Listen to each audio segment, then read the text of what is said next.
Beautiful people, welcome back to another episode of Conversations Unleashed. It is me, Michael Bonner. Listen, this is your 10-minute weekly podcast. This is your 10-minute weekly level of inspiration, people, okay? And I'm so glad that you are here. Remember, not only do we have this beautiful audio experience, but we also have it now on YouTube. So if you're looking at me right now, I'm currently in Nebraska knocking out this speech. And everyone, I want to say thank you for rocking with me. If you are following this podcast, you don't know how much it means to me to try to hold myself accountable by being consistent, but more importantly, to just give you something that you can feed off of and where my thoughts are at. So I thank you, because this podcast is for leaders, those that are doing great things, those that are doing incredible things, and I want to make sure that you are fed on today. So today's name of today's podcast, everyone. Oh my gosh. This number one is called They Aren't Supposed to Believe You, Show Them. They aren't supposed to believe you, show them. Let's get into this, because you know, with this podcast, I give you all the background, the details that people wish they could hear, that I would never say publicly on stage, but I'm going to say it to you. All right, let's get into it.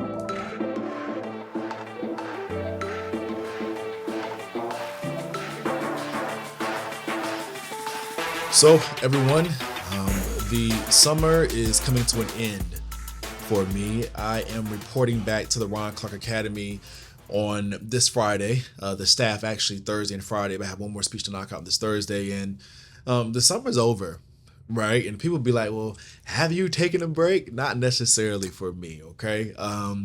For me, the summertime is different because it turns into 75% me speaking and 25% me teaching.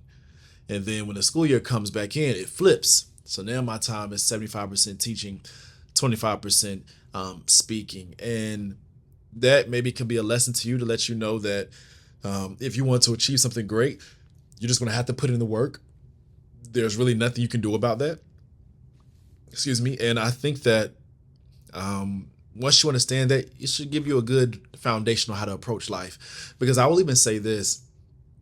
I asked God for what's on my plate. Right? People often say, when are you going to take a break? I sort of asked for what I'm trying to accomplish by helping kids with scholarships and stuff. And I like to tell people, there's this saying that says, I can't complain for what's on my plate because I asked God to eat. Right?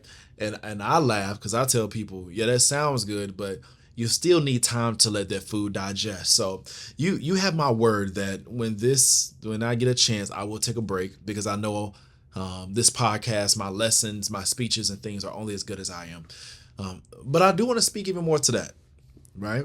I've been watching the Olympics. Shout out to the men, the women's, we had the most gold medals. I believe we had the most medals overall, but I think we tied with China for 2. And everyone, I would like to say, looking at the photos of LeBron and Steph Curry and them, it was dope.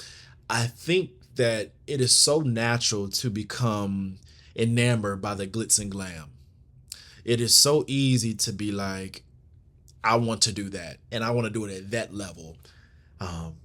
But I learned it does not work that way, right? Like, even for me in my own personal life as a keynote speaker, right? The glitz and glam of it. Oh my gosh, y'all! I've been blessed to be on some highlight reels. Y'all, I've had the nice little photos and stuff on my Instagram page. Come on now. You got the signing of the books, the book lines, and, meeting new people. And y'all, all of that looks good, right? It feels good too, because if you know my story, I didn't plan to even be a teacher, let alone a speaker. But that's 5% of the entire package. Though those photos and videos and things, everyone, that's a result of it. And if I'm honest with you on today, because, we're supposed to rise together with this podcast, sometimes speaking isn't as easy as it looks. Sometimes you just walk into different hostile environments. Sometimes you go into different places where there are political issues happening. There's societal issues happening. There's racial issues happening. There's this traumatic tension all around that, right? And that's why I have the community around me that I do. I have my phenomenal friends and family that literally pray for me, right? Every time I go somewhere, they have my location, because you just don't know what you're walking into. But I will say this, I can deal with that. I have desensitized myself to that stuff now. But there is this one type of body language, excuse me, that annoys me. And it's very stoic and anal. And when I'm speaking on stage, whether it's 5 people, 50 people, it's been 5,000 people, whether it's 13,000 people, which is the amount of people I've spoken to, there's always normally this one person that's sitting there with their arms folded and they're looking like, I wish you would hurry up and get off the stage. And they will just stare. And the language is just cold. And their eyebrows are turned up. And they're rolling their eyes. And y'all, I ain't gonna hold you. It used to bother me. It used to bother me because the field I mainly speak inside of is education, right? So there are moments where I recognize that what we're doing is helping a kid have a phenomenal life experience. So if you're giving a stranger this negativity, I know goodness well that you can't convince me that you're giving that much love to the students you serve and the people you work with. There's no way. I'm not buying it. But I will say this. I had to learn to myself and I had to teach myself this. I had to get to a point where I want you to recognize that you're going to operate in such a powerful way in your spaces that you can't change how people are operating or how they move or even how they treat you. When I first bust onto the scene, Ellen show, the first one, I was only in my 4th year of teaching. I still was a beginning teacher. So the language and the body language was even stronger then. And what I want to let you know is that it's never going to change. And it dawned on me that they aren't supposed to necessarily believe you by what you're saying on stage, because we see information stuff all the time, but you got to show them. And one thing I've learned with myself is that all of us have the ability to produce results.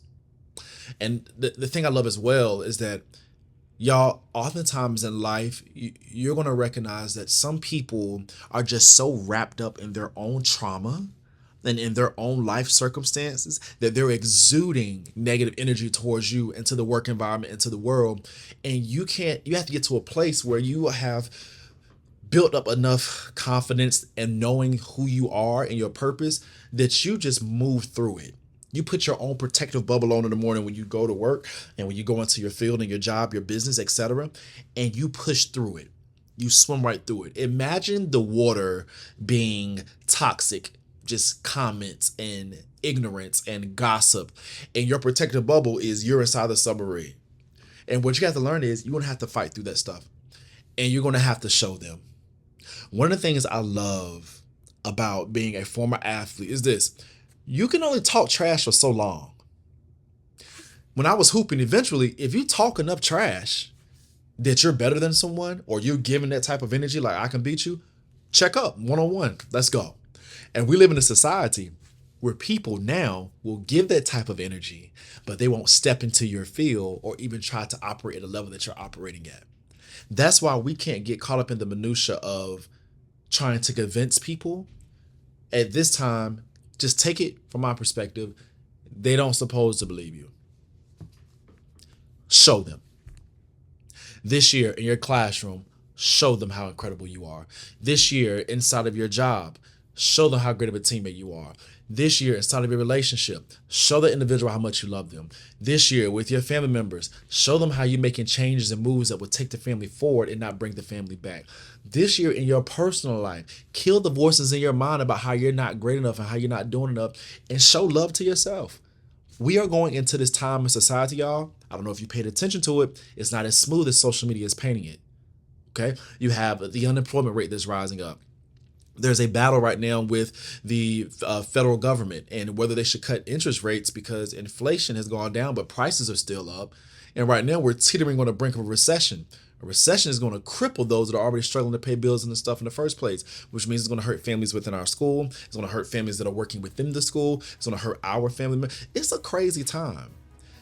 This is the time where you don't get overwhelmed with the negativity, that you shake off that crazy body language that you feel. And what I need you to do is know they aren't supposed to believe you. Get out there and show them.